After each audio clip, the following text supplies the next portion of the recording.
Okay, we're live on YouTube. So welcome to everyone that has joined the meeting. I'm going to share my screen real quick and we'll get started.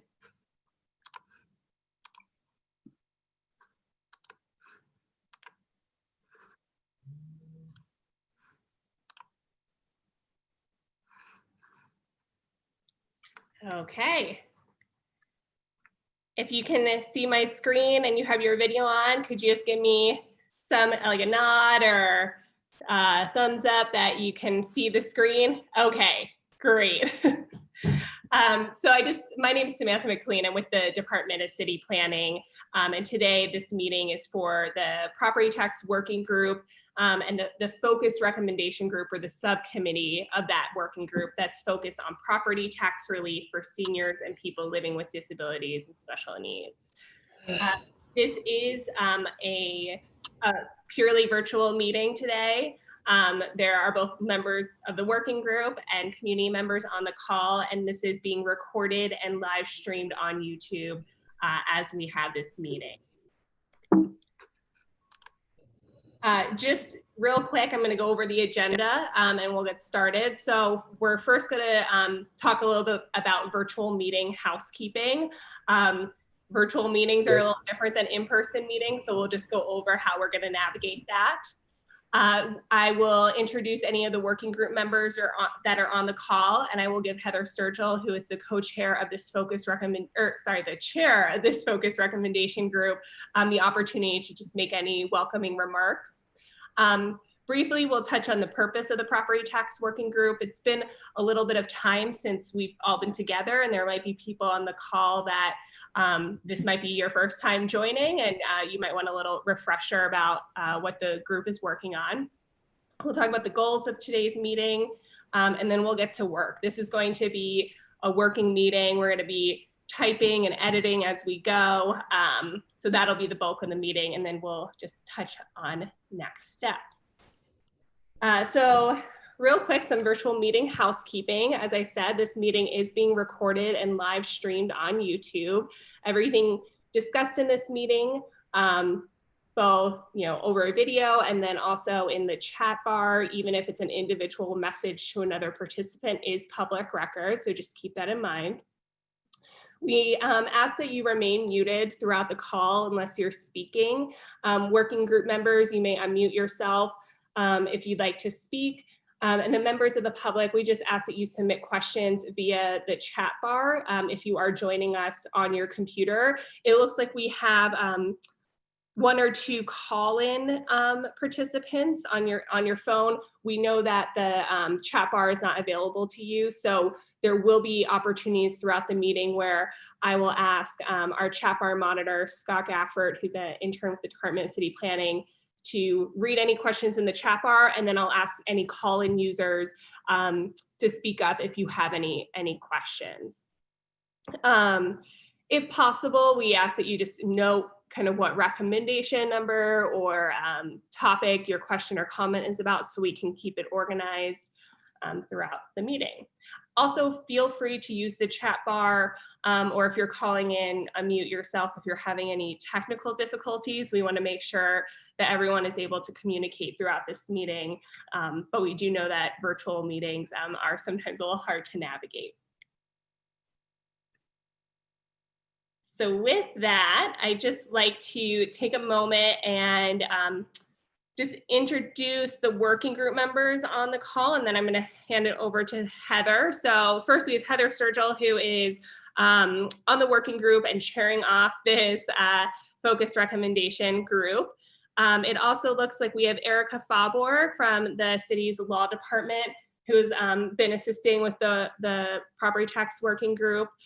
And I'm not sure who the call-in member is, but I'm going to unmute you. Even if you're not a member of the working group, if you just want to introduce yourself, that would be great. Hi, this is Callie Kaku. I'm a program officer with LISC, and I'm assuming Kathy's role with this group. Great, welcome. We're happy to have you. And since it is a small meeting, I am going to unmute Jerry Carrico. He's He's a community member who has been participating in the working group. Oh, okay. Or Jared, if you want to unmute yourself. Yeah, I worked with him on the last one because there was only 2 people there, but I'm not really part of the work group, so I'll kind of stay out of it. Comes up as Debbie Carrico because Debbie's the one that set up Zoom on the machine here. I'm obviously not her. No problem. Right? Thanks for joining, Jerry. So as Jerry mentioned, for anyone watching on YouTube or for people in this meeting, the working group consists of working group members who were named in a motion that was approved by City Council that formed this working group, but there also have been members of the public like Jerry who have been participating and providing input in sessions as well. So thanks for being here. So in addition to everyone on the call, we have some city staff that are assisting me with the virtual meeting. Catherine, if you want to introduce yourself.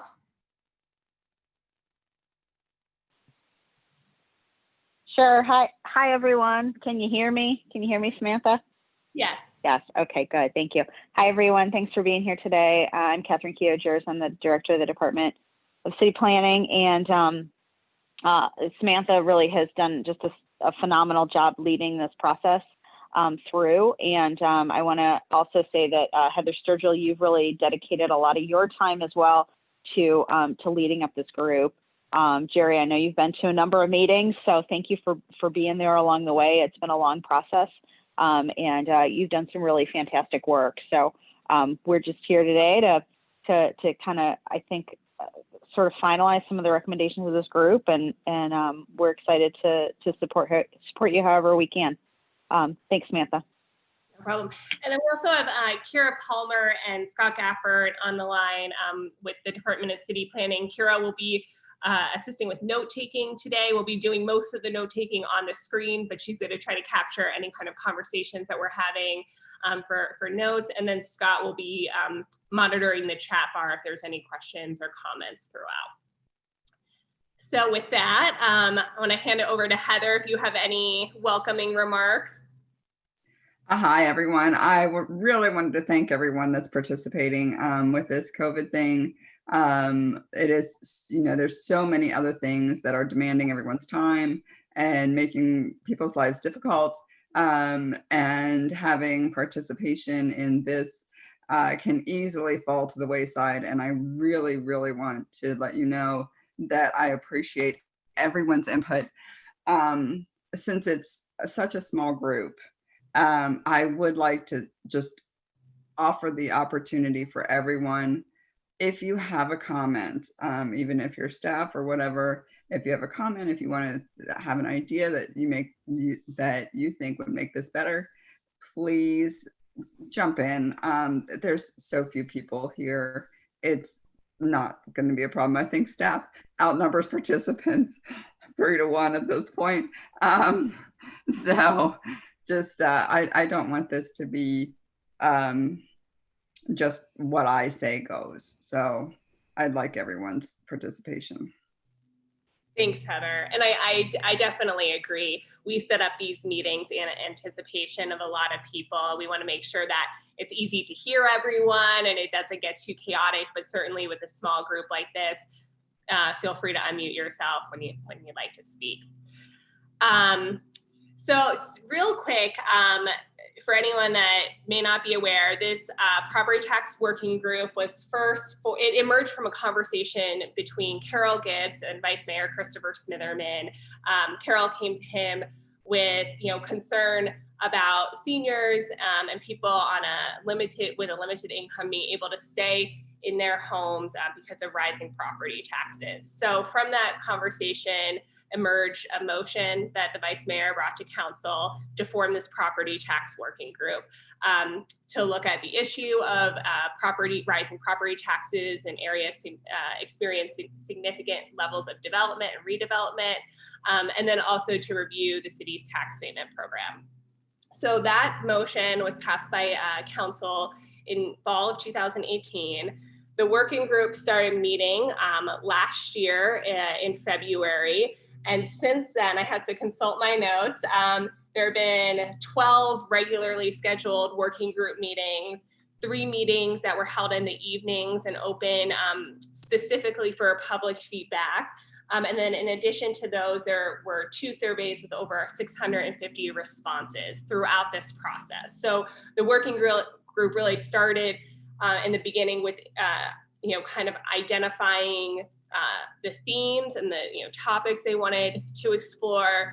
The bulk of the middle was the working group really educating themselves on different perspectives on the issue. So you'll see on this timeline, and this is also on our website, that there were a lot of guest speakers. And then towards the fall of last year, that's when the property tax working group established these focused recommendation group areas, these subcommittees. So today is the committee on exploring property tax relief for seniors and people living with disabilities. There's another group that is working on resources for low and limited income residents. And then a third group that's meeting later today at 2:30, focusing on reviewing the city's residential tax abatement policy, with the goal of all those recommendations being presented by the property tax working group in a report that the vice mayor aims to move forward with legislation on. So that's a little recap. Today, we're focusing on kind of recapping I should have said the recommendations, the draft recommendations that came out of these focus recommendation groups were presented at a public meeting in January. We received a lot of feedback in that meeting. So in the last in-person meeting of the property tax working group in February, these subcommittees were looking at that feedback and trying to incorporate that feedback into the draft recommendations. There was a lot of conversation at that time, so that wasn't completed in the February meeting, which brings us to today. So we're recapping the recommendations that have been finalized based on that feedback back in February, incorporating feedback into the remaining recommendations and kind of finalizing them. And real quick, just because I know sometimes people have to jump off of these virtual calls early, if you don't get a chance to stay till the end, I just want everyone to be aware that there is a property tax working group meeting scheduled for next Thursday, July 23rd from 9 to 11 a.m. We will have more information on attendance for that meeting and how to sign up at the website on this slide. And the goal of that meeting is to present these final recommendations and the report from the property tax working group that incorporates the work of the 3 subcommittees. Real quick, so right now we're gonna switch to looking at the recommendations. But when I'm transferring my screen, are there any questions, comments at the moment? Okay. I'm going to share my screen. So in front of you, there is a recommendation table, and I'm going to increase the size. This is also on our website and was sent out via email. So if you're having a difficult time reading the text on the screen, because I know it's kind of small and we're working with a lot of information, feel free to look at it separately from this screen. Heather, at this point, would you like to kind of explain what the group did in February and where you left off? I can navigate around the spreadsheet. Just let me know where to go. So I'm going to be pulling up the notes that I made on my own document to do this. So let me know if you're having trouble keeping up or something like that, because I'm not going to be watching what's on your screen. I'm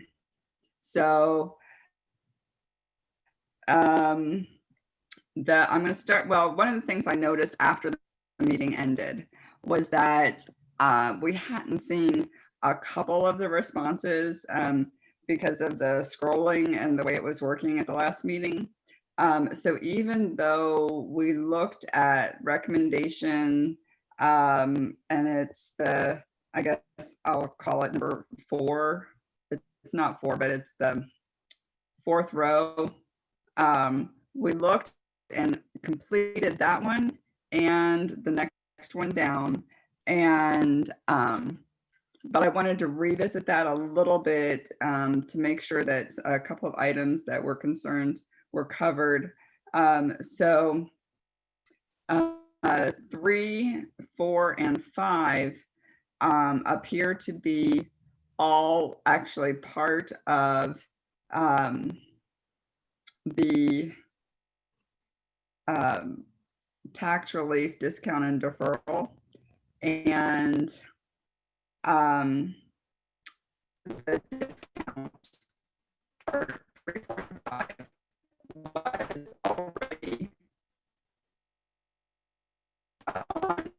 already law.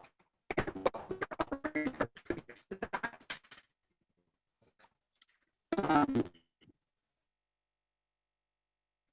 So I got a notice that says that you might not be able to hear me. Samantha, Heather? can you hear me? Yeah. Heather, it's Can you Catherine. hear? Samantha's computer shut down, so she is rejoining us. And Got it. I just want to let you know your sound was a little garbled. Was everybody else able to hear? Catherine, No? Eric, Okay, so no. no, okay, yeah. Jerry was just shaking his head no as well. So I'm sorry, Heather, probably about the last, like, I don't know, minute or so of what you were saying. Would you mind repeating? I'm sorry for that. And I don't know if that was related to Samantha's computer shutting down or not, but she is rejoining us right now. Okay. So the item row 3, 4, and 5 all refer to existing law having to do with seniors. So we're just making tweaks to that existing law. Heather? So a lot of the respondents, yes. I'm sorry. I think that your sound was kind of garbled again. Is it possible for you to call in as well Okay, as? I will call in and hold If on. you call in and then put your computer on mute. Got it. So Okay. that, Okay. yeah, so that we're not would you mind echoing. telling me what the number is? Would you mind telling me what the number is? Yeah, let's see how to do that. This is always fun. Thanks for being so patient Sorry, with us, you guys. everyone. Let's see. I'm trying to figure out how to call in.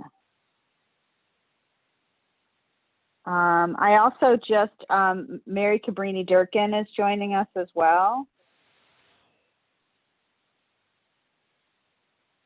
Goodness, I am trying to find the number, and I'm not sure that I know how to do that. Anyone who is a little bit more knowledgeable about the ways of Zoom, do you know where I can find I found it. phone Hold number? on. Just give me a Did minute. you? All right. Oh, good. Yeah. Hold on. Thank you. That may solve the problem. If you just put yourself on mute and then call in on your cell phone, that may help. All right. Just a second. Welcome to Zoom. Enter your meeting ID followed by pound. All right. Just one moment. Great. And welcome to Mary Cabrini Durkin. Thank you for joining us. As you can see, we're having a few little technical issues. I know that you're very, very good at using Zoom, particularly with Walnut Hills Area Council. So I'm sure you've experienced this before. Continue. I apologize for that. I've been having some computer issues and my computer shut down. I hope that wasn't too disruptive. I just share my screen. Thank you, Samantha. Samantha, also having some issues with her audio. So we're having her call in and put Okay. her computer on mute, hoping that that may solve that issue. Okay, that sounds good. We'll hold tight for a sec. Yeah, so I'm guessing that one of the latest participants that is a call-in only that I just let in is Heather. Is that you, Heather? Did you make it Yep. in? Yes, that's Okay, me. Great, thank you. All right, well, please carry on. All right. Sorry for all of this. Okay, so I wanted to say that if you look in column A, row 3, 4, and 5, they all have to do with existing law, and it all has to do with the same existing law. And a lot of the comments for, one of those rows might actually be related to a different row. So we didn't look at all of that before, and some of it was not able to be seen before. So I want to review a little bit of that first. So looking at row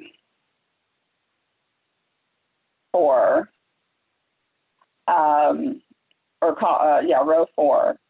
One person said that if the person is on a fixed income, there should be no age minimum, and the person should not have to be officially counted as a person with a disability or be a surviving widow. So I don't see a way that could be proven easily or proven period in some instances. So I think we're going to have to stick with what the law says on that and stick with 65. But I think qualification, so we're looking at row 4, A4, where it says 59 plus years old, surviving spouse. I think that because we've already said that it's okay for a person with a disability, and a person with a disability might be younger than 65, I'm thinking that the surviving spouse, we put a line through 59 plus years old and simplify it to surviving spouse. And the bottom comment is actually taken care of in row 6 of this spreadsheet that has to do with deferral. So I think everything else can stand as we previously discussed, as far as the method or approach, starting with a city resolution, then going to state legislation, the priority level high, the difficulty level for city would be medium, state would be hard, and then the legislature level, city resolution, state legislation, all of that can be the same. And I believe all of that could probably be the same for the next row down, which is what we had determined in the first meeting. Now, also in the first meeting, we had talked about, the previous meeting before this, we had left, and I'm now on row 5, and looking at the left, so it's B3, and then it's in bold, 1, 2, 3, 4, and 5, where it talks about the ceiling and the cap. We had left open 3, 4, and 5. But since we are using this as a starting point for discussion, I wanted to put in a ceiling of 50%, for 3, a ceiling of 20%, for 4 and a ceiling of 5% for 5. Does anyone on this want to comment?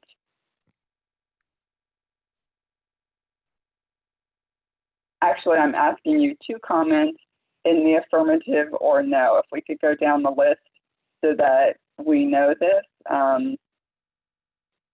Samantha, could you do like a call, not a call, but like a...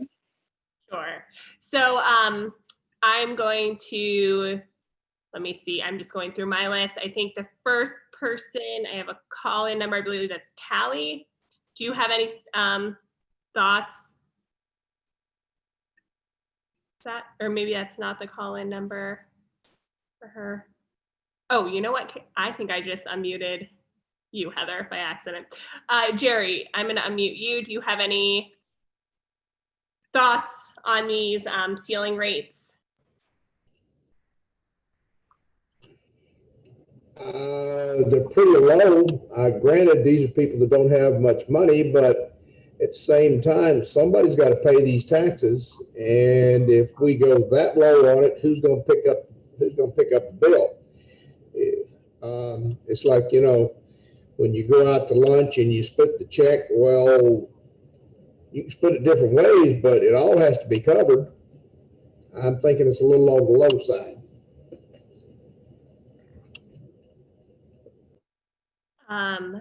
Scrolling down. I can't see the name on, but there's an M icon.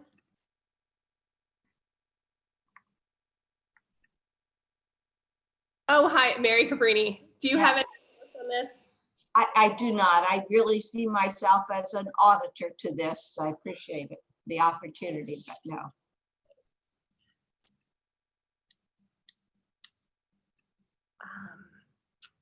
I believe I have Melanie. Melanie, it looks like she's getting set up there, but hey, Melanie, I'm not sure. We were discussing the ceiling rates. Do you have any comments at this moment? Do you hear me? We do. Okay. No, I have no comments at this moment. And then Erica, do you have anything to add or any, from the law perspective? No, this probably lands in that policy bucket rather than legal advice bucket. So we'll stay out of the decision making here. Okay. And it looks like I just ran. If I missed you, and I apologize, it's a little hard to see on the screen, please unmute yourself if I missed you. Okay. So Heather, it looks like you're still muted. I'm gonna unmute your phone line. Okay. So I'm going to continue. What I'm going to point out, though, that this is a starting point for discussion, and farther down, we talk about unintended consequences, tax fairness, and other measures. And part of this, we ask for input from the city and others. We're asking for education, because none of this is going to go through without educating the public on what this means and further discussion. So, and actually we ask for one thing that's going to have to happen before this even goes to the city for debate, is finding out, and I believe it's a comment in here, what it costs, what the expected impact would be. So we're going to need to know 3 things from the city for this to go forward. And that's going to be more in item 7. So we'll get to that in a minute. So the rest of item or the rest of row 5 is going to stand. So row 6 is what we're talking about next, or line 6. And this is deferral. And in responding to the comments, we discussed rather than a 3% interest, and this is where we were when we left off. We had not finished, but this is where we were. Rather than a 3% interest, it be pegged to the value of the account to account for higher inflation. And the other comment that it is ridiculous that no one should have to pay back unpaid deferral plus 3% interest. And I believe we changed that to as a fix to be the average or mean rate of inflation from the start of the deferral until the end of the deferral. So that's how we fix that. And as far as responding to the comments about it being a horrible idea and kicking the can down the road, leaving someone with an unpayable bill, and they don't want their kids bankrupted by this. And first off, it wouldn't bankrupt kids, because if the kids are living in the house, then they could continue this based on income from before. It only matters if there's a sale. So I don't think there's not a chance of it bankrupting the kids. The kids aren't going to have to, dig into their own pocket. It's a lien on the property. So whatever the sale price is, the percentage over and above, the percentage of profit is taken care of by that. It's not that they're losing any money, it's just that they won't be getting as much as they might have anticipated. And then to address the can't reasonably expect a person to have or be able to afford to pay the deferral, again, it's covered by the cost of the sale of the house. They just would not get as much as they might have anticipated. And then the comment, absolutely not. Community old and young work toward keeping original residents in their homes. That's exactly what these two items are doing with the cap, and then it says the estate heirs should not be penalized for allowing their parents to remain in their home, the one before big high-end development moves in. It's trying not to penalize anybody, and trying to keep people in their homes first. So, someone needs to pay the taxes, and instead of, those taxes forcing someone out of their home when they're living there, this is keeping them in their home. So the taxes do need to be paid, and they just would not be getting as much as they anticipated from the estate when the house is sold. So, and then there was a comment that we were looking at before, and it was put in the parking lot because this is where we ended. And it says, if the sale is not at market rate, like a sale to another family member, to avoid paying taxes and then sold at market rate, no taxes are collected. How is this avoided? Well, that's because it's being avoided by making this a lien on the property. So if that happens, the person that purchased it below market value, they would still be responsible for whatever is left as a sale. And when they sell the property, they're going to have to pay the remaining amount. So I believe the method, approach, priority level, difficulty level, and implementation stakeholders would be the same as, no, actually, it would have, okay, this is where I'm going to ask the law. Is deferral something that can happen at the city level, or does it have to happen at the state level?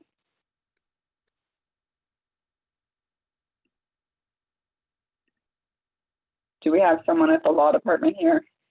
So Heather, you have Erica, Fauborg, and Caitlin just popped on. Caitlin, are you comfortable answering this question? Yeah, it would have to happen at the state level. The city doesn't have the authority to defer taxes at its city level. Okay, so that's what I was thinking. So I believe that we can put everything that, as far as method, approach, priority level, difficulty level, legislature level, and implementation stakeholders that were in the previous two, and do the same thing for this one. Do we have anyone that disagrees? Can we go through and say you agree or disagree with the method, priority, difficult level, legislator level? Sure, Heather, I can unmute people. I think I have, is it Callie on the call-in line? I just unmuted. Do you agree, disagree with this recommendation? I think I would have to do a little bit more research because I'm still new here. I'm not comfortable agreeing or disagreeing right now. Okay. I know Mary Cabrini, you said that you're kind of, auditing. So Melanie, do you agree, disagree, have concerns? No, I have no comment at this time. Okay, thank you. And then last but not least, Jerry, do you have any thoughts on this recommendation? Agree, disagree, concerns? I think it might work, but it's going to be a hard sell. Okay. Agreed. And I think that's part of the reason we really wanted your group to discuss kind of priority level and difficulty level, because it'll help moving forward, to see, okay, where is this prioritized? What's the difficulty? Do we have the capacity to move forward with this right now, or is this more of a long-term thing? So that's why this kind of recommendation table is important going forward. Okay, so let's go ahead and fill in the same as the previous two lines. And I think line 7 here on the Excel sheet is going to help significantly with the process. Specifically the under recommendation D2 on this line 7 here. And Heather, do you see this recommendation? So in some of the other groups, they have recommendations, but then they also have kind of what they're calling considerations when implementing or when pursuing this recommendation. Do you see this recommendation as a recommendation in itself, or more as a guideline for the last 3 recommendations we discussed? So the main thing, everything would be except for what is in bold on line 5, where it discusses the amount, the percent of rate increase ceiling or cap. Everything else is a solid recommendation. And then what was the terminology that you just used? Recommendation or? Like a guideline or a consideration for the recommendation. So the avoiding the unintended consequences, is that more of a guideline for a recommendation, or is it a separate recommendation in itself? It's more of a guideline. Okay. Yeah, item 7 is definitely guidelines. So we want to make sure that we are trying to avoid unintended consequences like unearned income and other resources. And this is, I don't know if there's somebody that is on the call that might be able to answer this from the city. When taxes are filed for rich people that have unearned income, is there a box that tallies like gross revenue from all sources and then a way to minus medical as a way to sort of address unearned income?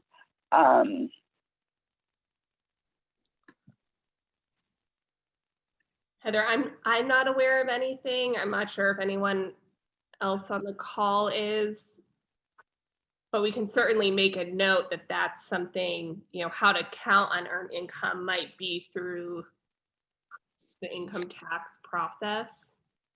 Yeah, okay. Okay. I'm sorry, Samantha, I don't know anything about that either. That may be something that we need to ask someone else about. Okay. So these are some answers that need to happen before the recommendations can actually take the next step and go forward for a resolution and then to press for further legislation. So, you know, we need to address this question, and then in educating other people about this to push for these legislative changes, we need to start with finding out like how much revenue, how much tax dollars is coming in from housing that is owned by extremely low income, middle income, and upper income, roughly divided by the ceiling cap rates looked at on line 5 in bold. So we need to determine that as part of the education before we move forward with this legislation. Because once we know what revenue is coming from those levels, then we can better determine what the consequence of this legislation will be. So then in looking at the comments, a lot of the comments seem to be that they don't understand or seem to be coming from a place of not understanding the recommendations. So, but I do want to take the larger one that looks like a big paragraph. The first part of that is actually taken care of by line 5 above. And then the last part of that, where it says, same for the property taxes of those who aren't on the homestead exemption, but are residents prior to the escalated gentrification prices. How is it that a new home owner buyer at 500,000 to $1 million plus is getting a tax abatement when the resident who bought in at working class, low middle class home pricing is now to be taxed at such rapidly inflating property taxes? A lot of these residents work for the city or nonprofit companies and do not make those high-end salaries that are bringing in the owners of high-priced housing, thereby changing their neighborhoods. So I'd kind of like the law department to weigh in on the way the deferral is written above in line 6 or row 6. Could that apply to anyone and not just 65 or older with a disability, as long as, you know, a way to make that, a way to write in there sort of a legacy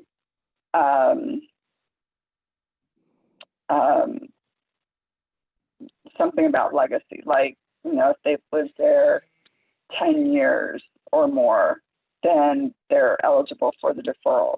So everything that would apply for the discount, you know, all of the requirements, 65 or older, or someone with a disability, those things automatically apply to the deferral. And writing in there something about legacy, you know, or, you know, this also applies if a person has lived, the owner has lived there 10 years or more.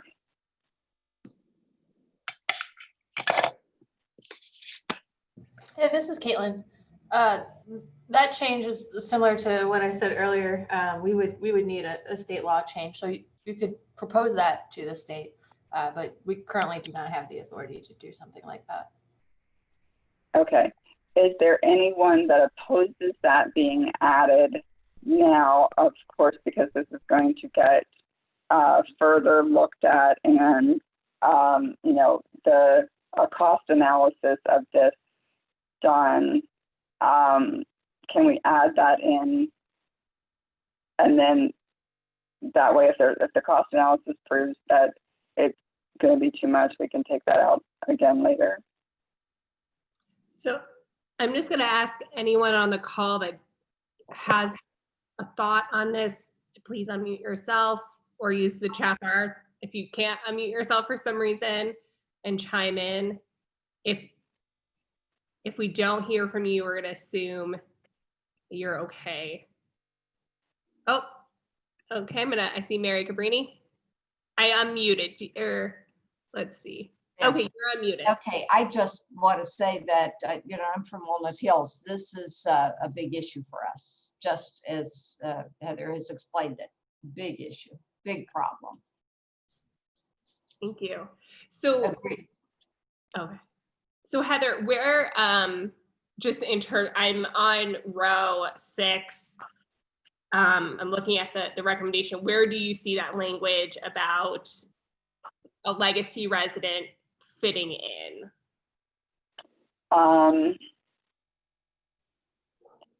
So if we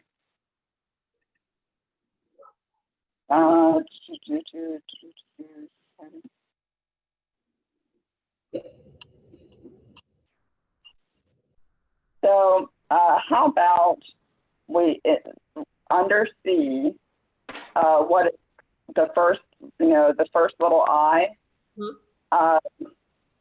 let's push that down and make that the first I, you know, just 2 I's, and then the next one would be 3 I's. So right there at the beginning, we'll add in applies. I'm trying to think of the wording.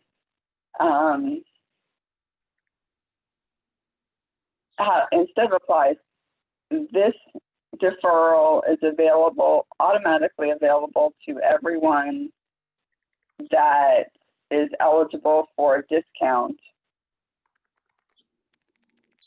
So that would be like 1-1 of that, and then 1-2, or anyone, or instead of or, and anyone that has been a resident owner of that property or of identified property for 10 years or more. So that should help the legacy residents, independent of age and income. Mm-hmm. Okay, that is added. One thing that you're talking about finding what the cost of that's going to be, we're going to have to take a hard look at that, because we're cutting back taxes an awful lot here by the time we're done. We're going to have to take a hard look at what the cost on that's going to be. Well, a deferral doesn't cut the taxes, it just postpones it. So they're still going to get it upon the sale of the property, when the property changes hands. That might be 30 years down the road. In the meantime, we got to have something to operate with. We're taking pretty hard slices here. We need to take a good look at that. We need to be financially responsible, is my point. So, I mean, correct me if I'm wrong, Heather, but do you feel like, and with Jerry's comment about, you know, being responsible and understanding the impact, do you think that that is being addressed in what is row 7, which is, you know, making sure that unintended consequences are avoided and, you know, doing the math, you know, beforehand? Or do you think that it needs to be addressed in a different way? My understanding is that this is only available to residential properties that are owned and occupied, the owner-occupied residential properties. And maybe if we up it to 15 years, I think there's a lot of properties that are sold. And again, maybe this is another thing that we, in looking at this before it goes for legislation, or before it goes for what's the terminology? Not legislation. Like a resolution or? Resolution, before it goes for resolution, that, you know, we find out how many properties, residential owner-occupied properties, there are that are 10 years or more. And maybe we up that recommendation to 15 years or more if there's too many. Okay, I'm going to make a note next to that about getting that number, and then that might that will probably add on to what's in row 7, kind of the guidelines and the considerations that need to be, you know, considered before anything moves forward. Yeah, because these 3 questions are going to need to be, these few questions are going to need to be answered before this can move to a resolution or a push for legislative change. Mary Cabrini? Also, because, as someone just said, it's a matter of deferral, there's going to be some kind of, whatever that loss is, there's going to be some gap of years, essentially till mama and papa die, or whatever the next phase is in life that involves sale.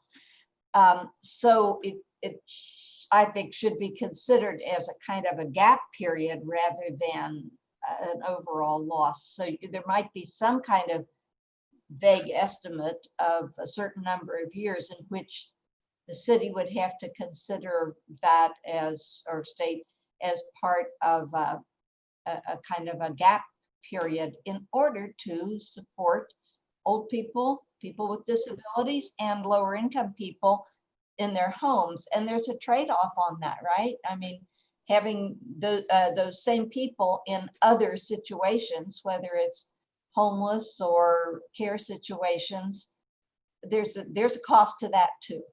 It might not come out of the same pocket, but thinking in terms of the common reality, it ultimately would. So just a thought. Definitely. So some of the questions that are going to have to be answered before this can move forward is, what are these things going to cost immediately, like as far as, you know, the cap on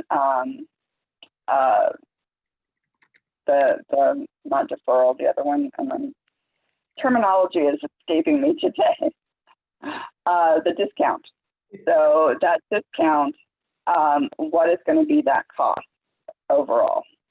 Then for the deferral, what is the expected deferral going to be? You know, like if people, how many people sell or have their home and sell after 10 years, and then at 15 years and at 20 years? So what is the potential deferral and how long might that be? So those are going to be the questions that have to be answered. As part of the education process too, because to get support for this, there's going to have to be a significant education. I'm looking at the support, and it is roughly 1/4 to between 1/4 and 1/3 of respondents disagree.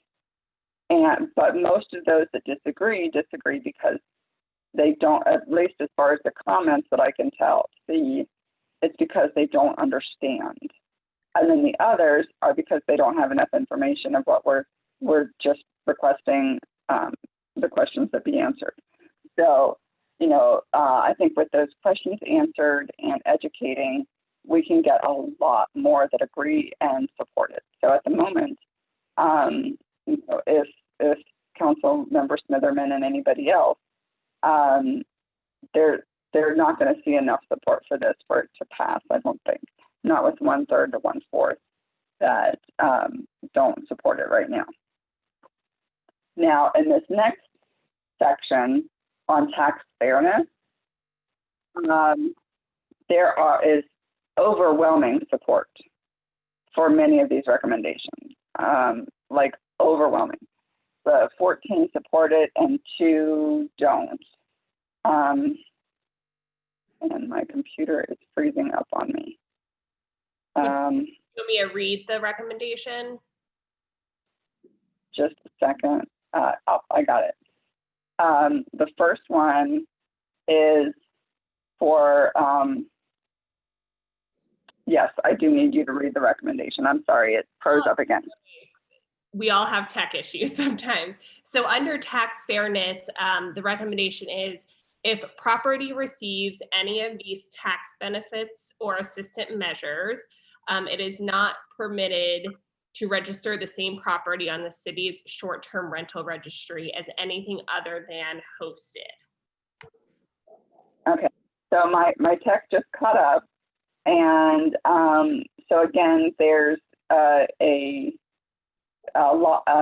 slight knowledge gap of what hosted means. And I think that this takes care of the 2 respondents that disagree.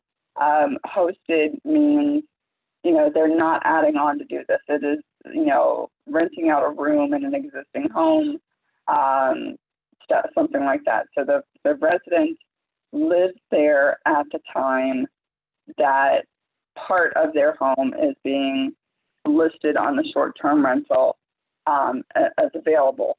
So they're there when the short-term rental person is there, which at the moment doesn't matter because I don't think most people are doing short-term rental because of COVID. But this is something that does need to be addressed because there were properties that were given tax abatements that were commercial, given commercial tax abatements, and the owner, I believe the term was called, what they said was, we pivoted and decided to make part of them short-term rental. And this was during comments on the short-term rental law that was being proposed and eventually passed. So this needs to be added to the short-term rental law, and there is overwhelming support for this law for it to be fair. And so I think that the method and approach is that the city create and add to their existing or add this to their existing ordinance. Priority level is high. Do this now while you can before the short-term rental market just balloons again. The city is definitely going to get pushback from the short-term rental market people. I mean, there was a coordinated effort at fighting any legislation that's been put forward to legislate and put any boundaries on the short-term rental market. This is going to see that same amount of coordinated opposition, but I believe it's going to be more coordinated from the industry. But the point of this is that we're giving abatements to incentivize good quality housing for our residents.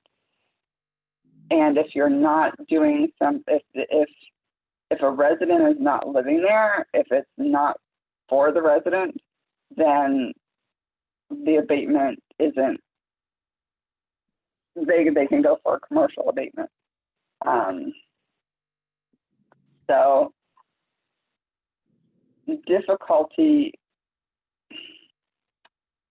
might be medium because you're going to get local support. You're going to get support from residents, but you're going to get coordinated opposition that's being coordinated by the industry leader, which would be the sites like Airbnb that send out mass emails to their hosts that say oppose this. And I think education is going to be key here. As far as stakeholders, residents, the community councils, I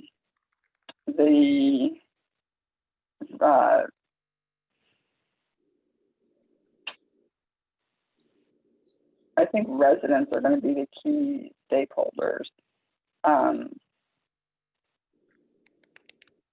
Heather, sorry to interrupt. Are there any organizations or association, I know you mentioned community councils, but any specific organizations that you think might be implementation stakeholders or big supports or advocates? Well, maybe school supporters, people that want money for the schools, because this would say you can't defer your taxes, or I'm sorry, you can't get an abatement if this is used for commercial property, meaning that there's going to be more taxes for the schools. So maybe school councils and groups that support the schools. What is the LSDMC and school board and stuff like that. I think same with anybody that would support an MRDD tax, anybody that would support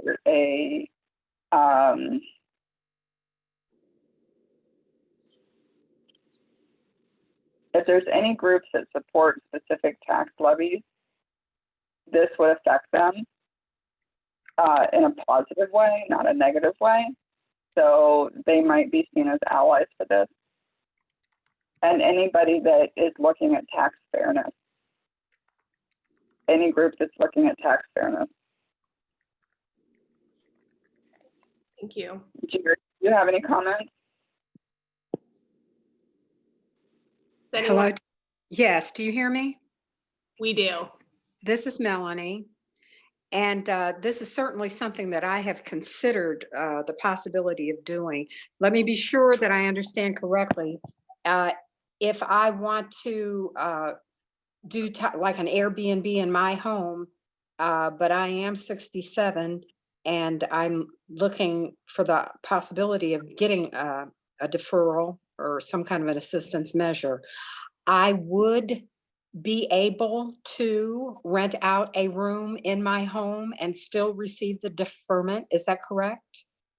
Yes, because this is only if it's hosted, you're fine. If you live there while the people are visiting, while the people are short-term renting, then still get the tax abatement. But if you don't live there, if it's unhosted, then it's more of a property and should not be eligible for the for tax abatement. Gotcha. So it sounded to me as though you felt that the Airbnb industry would be against that. Yes, they will. Go ahead. Yes, they definitely will be against it. Because I was thinking that we would be working with Airbnb if we were renting Airbnb, which is my understanding requirement that we would have to be in the home while hosting a guest. But sorry, not a big portion of the Airbnb industry is unhosted, meaning that the property owner is not there when the property is being rented. So that is called unhosted, and that is honestly becoming the growth area of Airbnb. That's where they're seeing the most growth.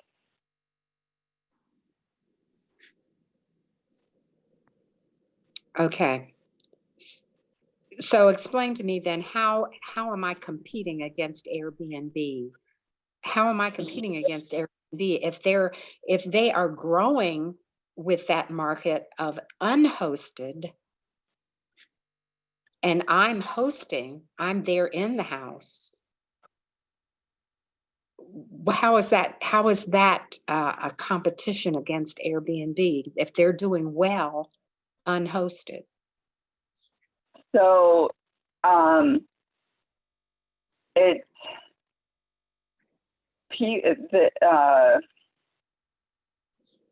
all right.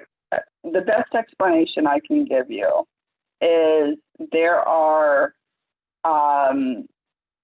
organizations and companies that have purchased lots of homes, and they, as a company, have fixed those up and are putting those available on Airbnb for people to stay in. They don't want to be taxed. It's a company. If they can avoid being taxed, they want to avoid being taxed.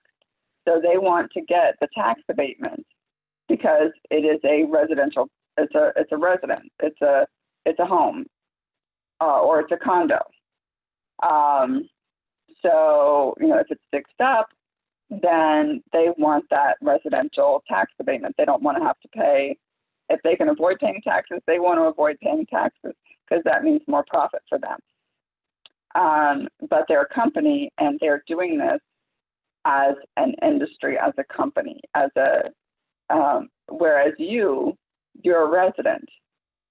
You're getting this residential tax abatement to benefit you and keep you in your home and keep you and make that home better, higher quality, solar or LEED certified, or you've made modifications to it for accessibility. And you're staying there. So you're only renting out a room in your home, whereas they're renting out maybe the whole property and they're not there.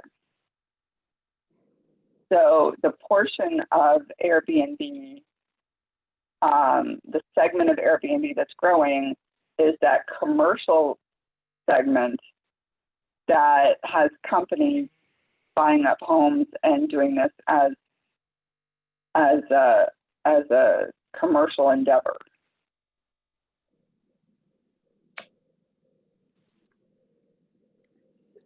Okay. I just want to give a time check right now. So it is 1:12. We have just over 45 minutes and about 6 other recommendations. Okay. Yeah. Thank you. I'm not anyone short. Certainly these conversations can go forever, but do want to make sure that we get to these other recommendations. If I could just make one final suggestion on this recommendation, as Caitlin from the law department, I do have some concerns about the city's ability to enforce something like this, because the way our registry is set up, that's within the purview of buildings and inspections. And then CED is obviously the department that processes all the abatements. So I would make sure to engage with both of those departments with this proposal, and if this is something that they would be able to accomplish. Yeah, as people register for this, they're going to have to register as hosted or unhosted. That is going to have to be added to the legislation, and that definition be added to the legislation. And then it should be pretty easy to just look at the list of tax abated properties, the address of the tax abated properties, and compare that to the address of the short-term rental properties. And if there are any there that are short-term rental and unhosted, then those would be the ones that would need to be a letter sent out and saying you need to choose, do you want to remove yourself from the short-term rental market registry or remove yourself from the tax abatement. So I just wrote a note about the two departments, as Caitlin said, about how DCED manages abatements and the Department of Buildings and Inspections manages short-term. And I think that's kind of similar to the considerations that would need to be considered before moving forward with the recommendation. It's kind of similar with this. So I just put that in the parking lot or the consideration column, if that's okay.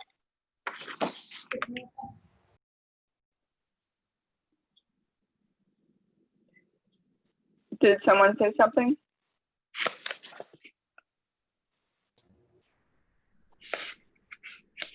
I think we're good to move on to other measures. Okay. So change the zoning code to permit accessory dwellings, granny flats, that sort of thing. And then if either the larger or smaller resident is occupied as the primary residence, so it doesn't matter if it's the granny flat that's occupied by the resident or, you know, whichever unit, it doesn't matter as long as one of the units is occupied by the owner, then they're able to get this zoning code permitted. And then it must include training about fair housing information, sample rental contract, landlord best practices, that sort of thing. And so this says that one of the comments says require landlord and owner training.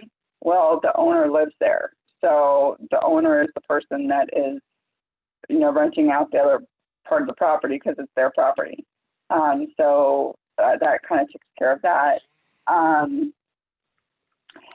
this person, another person says the resident should be at least 90% of the year.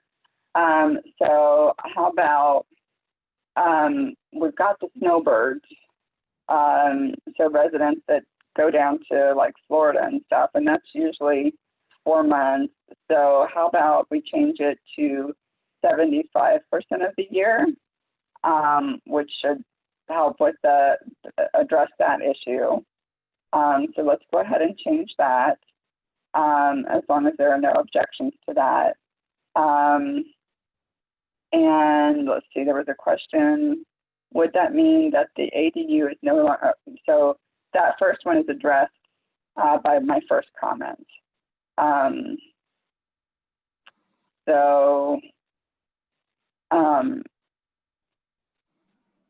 And then when we go to method and approach, that would require a legal change to the zoning code. So that's going to have to go through the city's law department.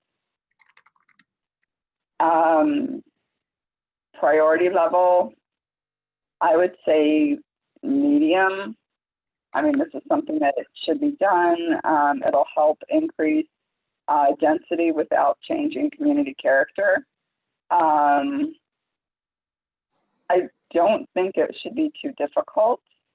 because you're addressing a lot of the community concerns, you know, with absentee landlords by the fact that it's not an absentee landlord. They, you know, live there. So you're not just a blanket allowing everyone to modify their homes into two-family homes.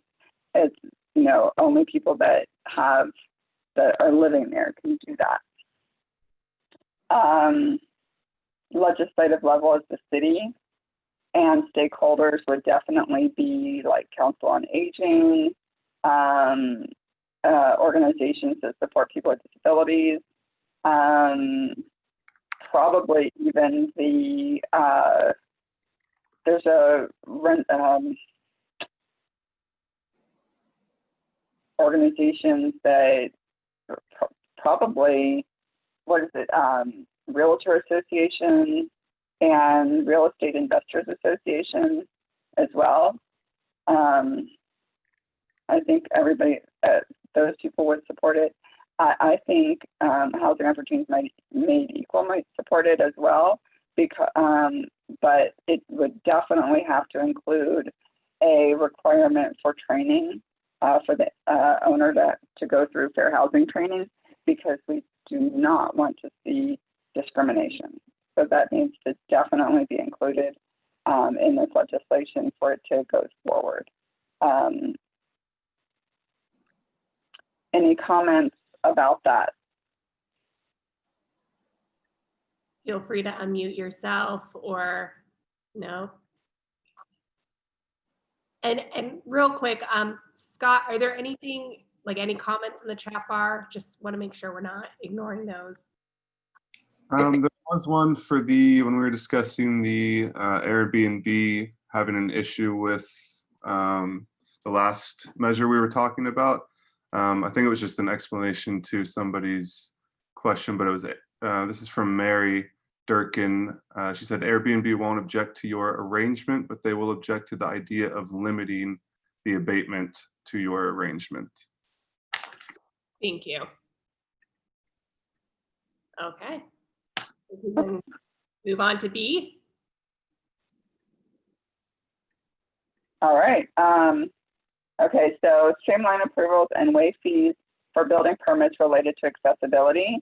So I think we need to add the following as part of the definition for what that means. And that would be widening doorways, widening hallways, installing curbless showers. And I want to specifically point in that we're not talking about the showers with the threshold type curved shower pans. We're talking about curbless showers, creating step-free entries, redoing kitchen cabinetry so there is wheel under space, and then extra sound installation. And that last part is a question mark. We've got a increasing incidence of people on the autism spectrum, and noise and stuff can cause issues with that population. I'm sorry. So, I missed that last thing. So I got cabinetry, wheel and space. What was that last part? Extra sound insulation. Thank you. I don't exactly know how that would be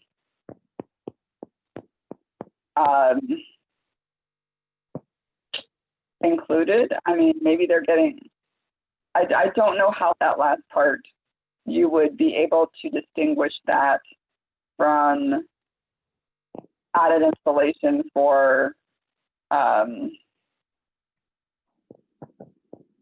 energy efficiency. I'm not exactly sure how that would differ.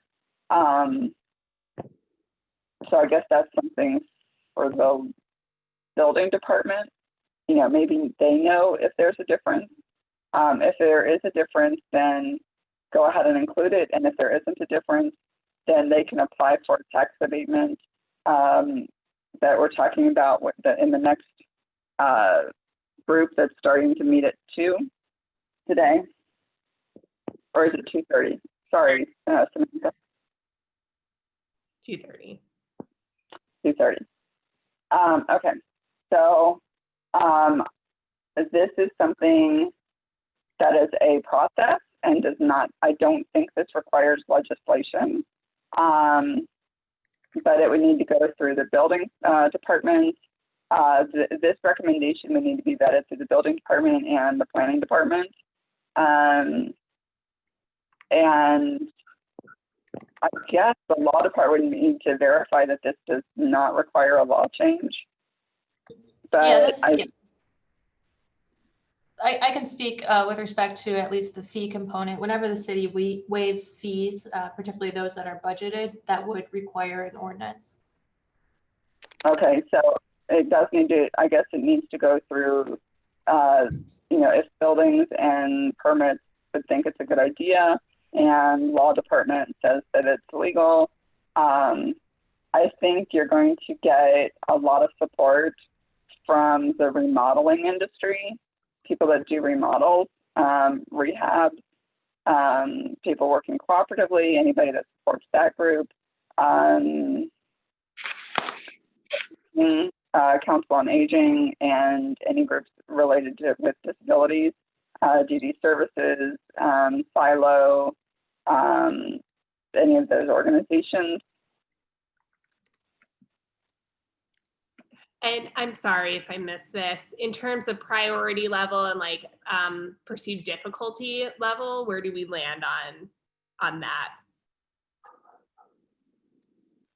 That I don't know, because I don't know what the city planning and building inspections says about how they feel about this. No one from building and inspections is on the call or has made it to any of these meetings. They need to know. They need to let us know how they would be able to do this, and their difficulty level in implementing.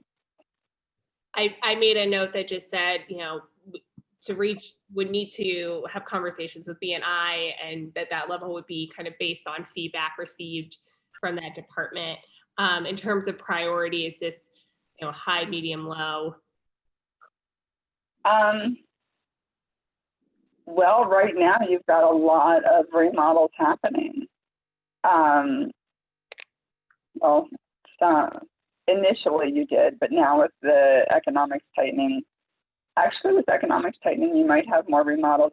And then especially with the push that the other group is doing at 2:30, where tax abatement, you're going to get a higher tax abatement for remodel. I think this, and especially with the disability section getting another boost. So I think this needs to be high so that matches up. Okay, thank you. I don't know how you're going to be able to, you're going to need to do this in order to do the other part that they're talking about at 2:30. I made a note that it may align with the recommendations being made by the other group. So thank you. Yeah. Okay, so next line 13, increase funding for programs that assist the elderly, people with disabilities, and families with dependents that have a disability to maintenance their residence and modify their residence for accessibility using a sliding scale for eligibility, grants, and loans. Well, I mean, you're going to be getting a big boost with the tax abatement. That's great. But then, also the funding that goes from the city to people working cooperatively and Silo and DD Services. And I believe that's human services funding. So that is entirely a budget issue that the city needs to look at. And you're going to get support from Council on Aging, Silo, DD Services, any groups with disability.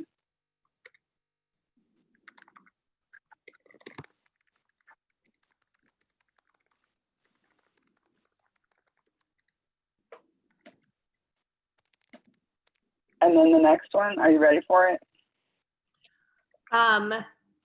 So do you see real quick with recommendation D, the education and information, that is very similar to some of a recommendation made in the second focus recommendation group that was focused on resources for low and limited income residents. They were talking about, compiling these resources into that portal. They really were touching on that It's the same. And so, and this is maybe something that, is kind of addressed in the structuring of all of the recommendations from the working group. But do you see, and do you have any, problems or concerns with kind of consolidating that? This is exactly the same recommendation. Okay, I'm just going to make a note for myself when we're consolidating everything. Yes, this is the same recommendation. A portal and a group that continues, that does this exact same work. Okay. Okay. Now, we also made recommendations for flyers that can be included in tax bill mailings and set out at the permit offices and I know this was meant that increased education to remodelers and rehabbers and building tradespeople was mentioned in the tax abatement group. And this is another way to get out the word to that group and to homeowners, because one of the things that was mentioned during the meeting before the recommendations came out is that a lot of the tax abatements went to wealthier homeowners. And we need to get these into the lower income homeowners. And one of the best ways that we think that this can happen through our discussion is that if we educate the remodelers and the rehabbers, especially for those that do so in the low income group. So targeting information at Home Depot, Lowe's, Ace Hardware, boots on the ground, educating contractors that come in and purchase, maybe even flyers in some of those sections about the tax abatements and what's needed to get the tax abatement, and how to do that, so that they can use that as incentive and educate the homeowners as a business development tool for them, so they can go out and help attract business by saying, and you can get an abatement if you use me, that sort of thing. So as a business development tool for low income and minority people in those industries. So I wanted to put that in there.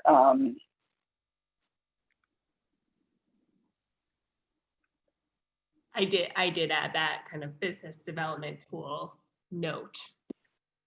And targeting and putting out these flyers in the businesses that those tradespeople use.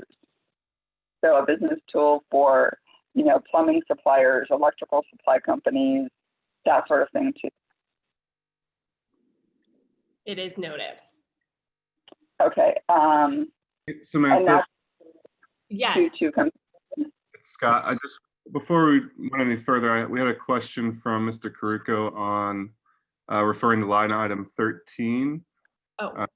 He said, given the deficits we are looking at now, where would these funds come from? Well, there's several pass-through grants that come from the federal government, pass-through funding, and it all depends on how that is allocated by the city. And so something the tax abatement group has looked at is structuring some of the, and this is kind of being done with priority level with this group, but structuring the recommendations where they have a couple immediate recommendations and then recommendations that they realize will take way more study or may not be appropriate for the moment right now. And so kind of mention that as a long-term recommendation. And maybe that's something, with this one, exploring what are the options now, but keeping this on the books as this is a recommendation from the property tax working group that, whether it's now or in the long term when these funds become available, this is something that we, are supporting as a working group. Does that make sense? All right, you ready for me to move on? Yep, we can go to, I think it's E, line 15. Hold on, there we go. The comments about this were concerns about like, who are these entities? So let's try to include information like entities trying to purchase homes. Let's add that wording. Trying to push homes. Sorry, what did you? Purchase. Purchase. Okay.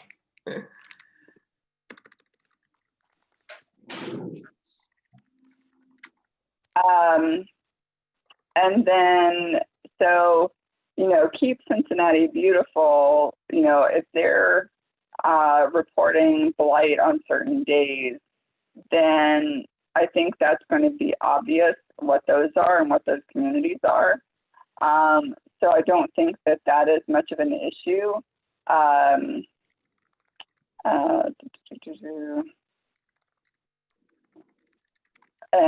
so to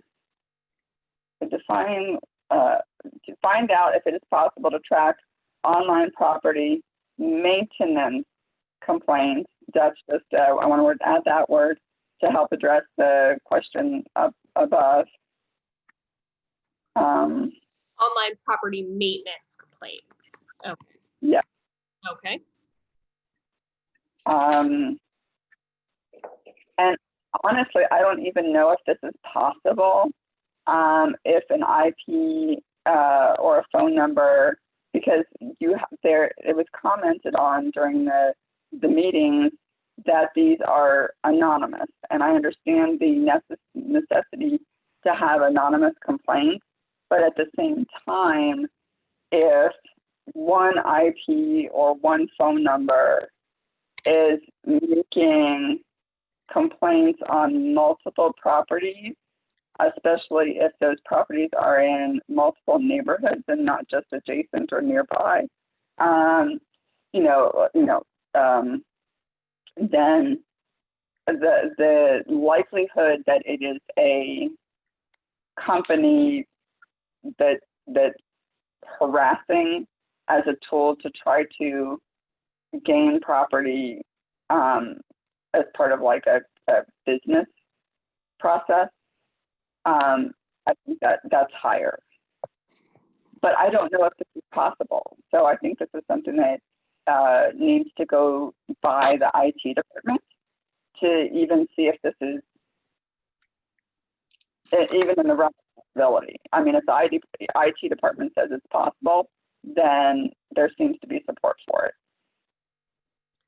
So I put that as a note in kind of the other notes parking lot, which should be amended to be considerations as well. Just a note about that. And then the question of who to refer this to. Who normally is in charge of addressing harassment issues?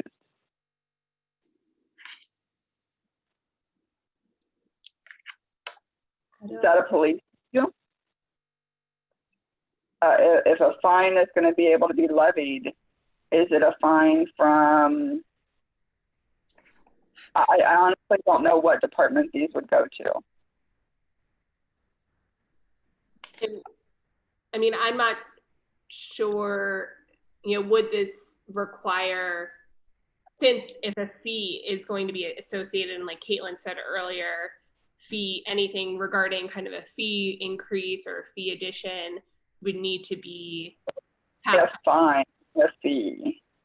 Oh, a fine. I'm not sure if that falls under the same. Yeah, I can jump in. This is Caitlin from the law department.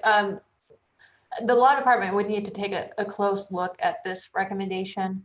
I believe there are some concerns with respect to its constitutionality. And so we would want to evaluate this closely before moving forward with any legislation on this item. But I think you're right, Samantha, if the city is going to be levying a fine, that would require a council action.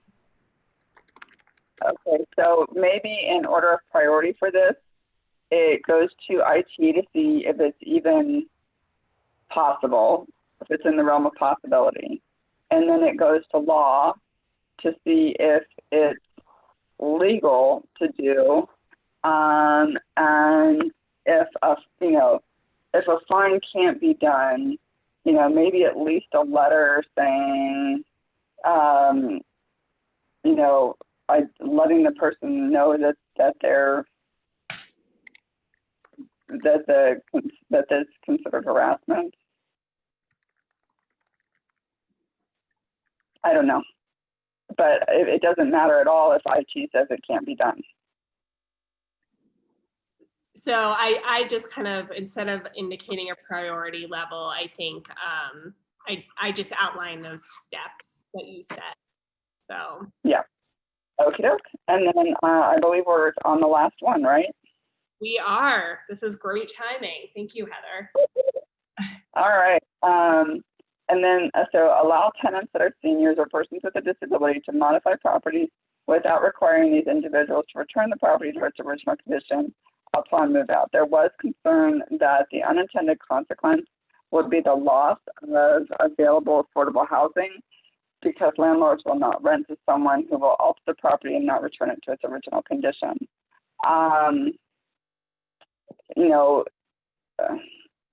The question is, if it's an alteration that improves the property that they can get an abatement for, then why would they want to turn around and require it to be undone, especially if the tenant is the one that's put the money into it?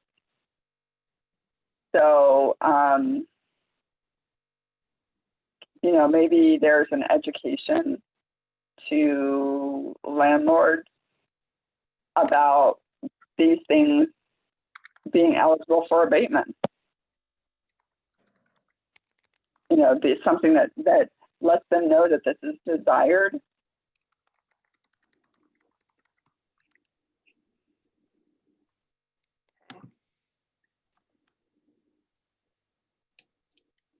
And that, so maybe we check with the State Investors Association, and if we can get their support on this, then it goes through. And if we can't get their support, then it doesn't.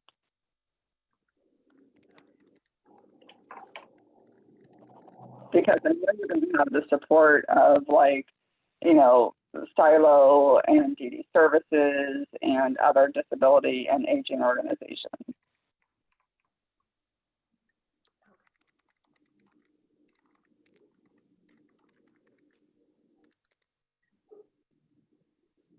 And in terms of, I know you said consulting with, real estate associations first to determine if this is something they would support. So in terms of the priority and even at seeking that support or starting those conversations, is this something that, it's a high priority to start those conversations, medium, low? Oh, I think it's definitely a high priority. I mean, the amount of people with disabilities, you know, goes anywhere from, you know, up to 17% of the population. Okay. So, and it's hard, it's almost impossible to find housing that is accessible. So if there's a way to create more accessible housing, if someone is willing to put in those modifications, you know, in a rental property, then it's obviously necessary in that area. Makes sense to me. So that brings us to the end of the recommendations. We do have 15 minutes left. We certainly do not need to go until 2 o'clock, but I do want to allow this opportunity Heather, if you want to circle back to anything, or if anyone on the call had any kind of final questions or comments. Well, before I add one other thing, I want to find out from the other people on in this meeting, on the call or online, if they could weigh in on any of these, because I know I'm the one that has spent most of the time talking. I know I've been trying to address questions and concerns that came up in these comments, and, you know, changing the recommendations or whatever to address those. But I really want the people on the call or in the meeting to weigh in. And then I have one more thing to say. So Melanie, Mary Cabrini, Jerry. This is Melanie. And unfortunately, I've been out of the loop for quite a while. This is the first meeting that I've been able to attend. I didn't have an opportunity to look at this spreadsheet prior to coming in on the meeting. That's why I didn't want to comment. I'm just, you know, it's kind of new information for me. But I will most certainly look at it when we get off of the call, and I will send to Samantha any concerns that I have with it. And any comments, I'll be sure to forward along to Heather, so she as well as the chair of this group. Thank you. I sent in a chat question on 16 and it wasn't acknowledged. I guess whoever was watching that has gone. Basically, allowing the tenants or that are seniors to make modifications, is that something you're going to force on the owner, or does he have veto power? That was the question I had, because if you're forcing, saying they want to change it and they don't have to return it, regardless of whether you get an abatement or not, the owner may not be open to that, and I don't think you can really just tie his hands like that. Well, actually, that's a fair housing issue, and the tenants can possibly, if it is a reasonable accommodation, then the tenant can push for that with fair housing law. I think you're going to lose a lot of people that are just going to turn around and sell the stuff that they're renting right now. I sure wouldn't want to eat that myself. I know that. Regardless of what the law says. Just put it on the block. Let somebody else deal with it.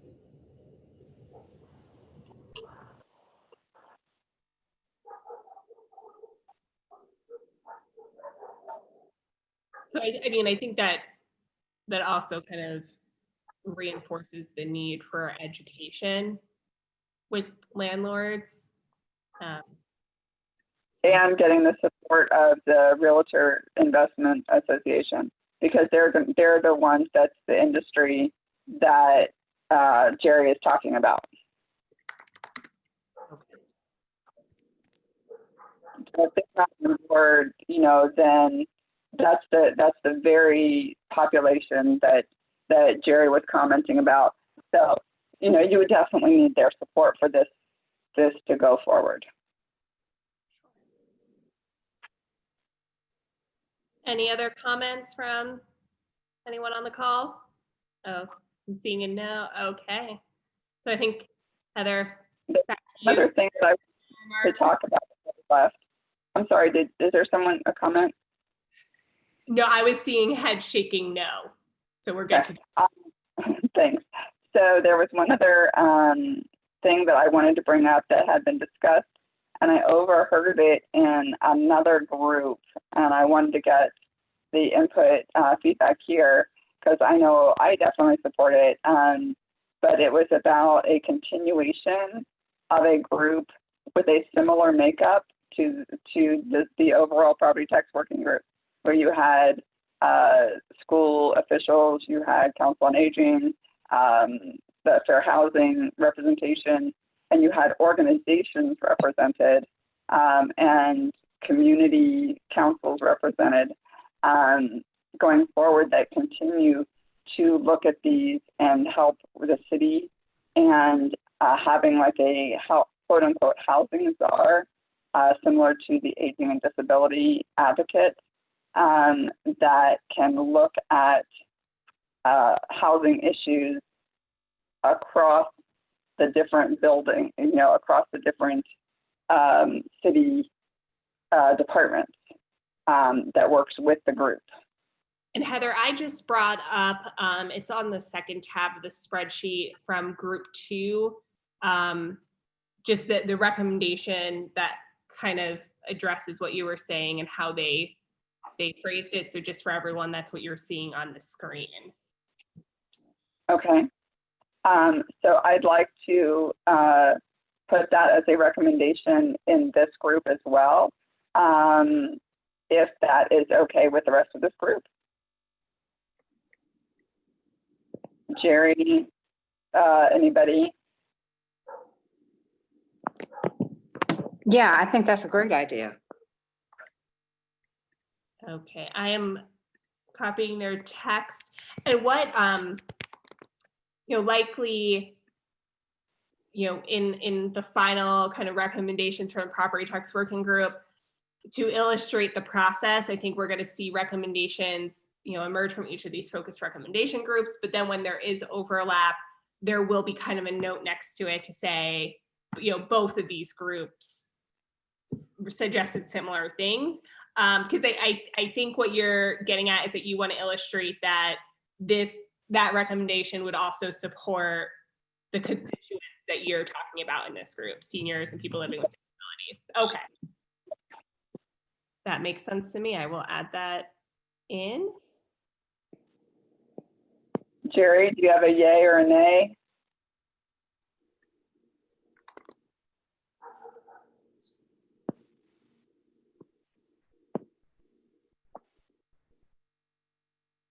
I'm specifically asking you. I'm trying to read it, but it's hid by the. I can't see all of it. I can read it out loud just so we're all on the same page. So All the way right. the other group said, make housing a priority by creating a position similar to the chief advocacy officer role that would lead housing for the city as a connector or czar. This position connects with the city manager, city council, mayor, other departments, and residents, and is guided by an advisory board. And then that position would be responsible for the portal. And I do remember there being details, and I would have to find it. I will make a note that it seems to be the desire that advisory board has similar stakeholders to the people involved with the property tax working group. So you're talking about rental property or just housing in general? Because if you own a property, you're gonna if you're renting versus owning, as I pointed to somebody that was looking at a house next to me that has some serious problems, I said, renting is like dating. Owning is like now you're married to it. So you're automatically invested a little bit deeper if you're an owner. So I'm wondering which one you're talking about, both or just rental? Actually, this would be both, because you would have input from like Housing Opportunities Made Equal, which talks about fair housing. And then if you have, the school input, I mean, they've talked about how a lot of their population is, they're interested in taxes from homeowners, but they're also interested in housing because a lot of their students, their families are in rental housing. So there's a balance there. Then when you have community councils, they're, you know, made up of both housing owners and renters. You know, Council on Aging, you know, represents both owners and renters. Same with, you know, the disability service organizations. So I think that this, you know, Chris Offrey as a representative of the planning School of Planning, same with Xavier, you know, they look at fairness on both sides. So I think that's why I'm recommending a similar makeup to this current project working group, because I think it's a very balanced makeup. Okay.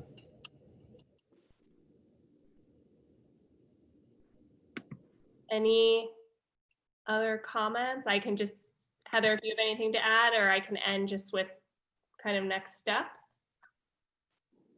I wanted to say that, you know, I encourage everyone's participation. Melanie, I know that you're new to this, and I, you know, definitely want to hear from you, and anybody else that might be, you know, that might view this online. You know, please get your comments in. We definitely want to consider those and take those and to make it as fair as possible for everybody.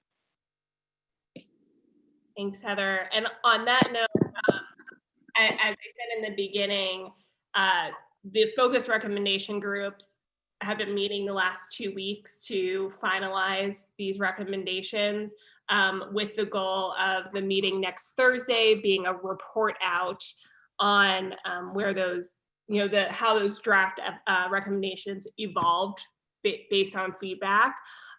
So please do send any feedback to me as soon as possible, because we are trying to compile everything so that it can be shared by next Thursday. Since things are constantly changing right now, just with the pandemic, we will be sharing information on how that meeting will be structured. It's on Thursday, July 23rd from 9 to 11 a.m. If you're on this call, and I believe I know everyone on this call, you are on our property tax working group mailing list, so you will receive information on how that will be accessed, if it's going to be all virtual and in-person options, or where we land on that. So I will send out the notice. It will also be posted on our website. So stay tuned, but you can always reach out to me. My email is on the website as well. And I would like to clarify that for that meeting, it will be more strict. I was encouraging everyone to speak freely, but the other meeting that Samantha is talking about has more requirements where if you're not part of the appointed working group, then you're going to have to go through and make comments via text chat. Thanks for clarifying that, Heather. Okay, with that, thank you everyone for spending the afternoon. I hope you can go get a bite to eat now for lunch. And I might be seeing a few of you in 30 minutes at the residential tax abatement meeting. Yep. Okay. Have a good day. Thank you, you too. Bye. Bye-bye.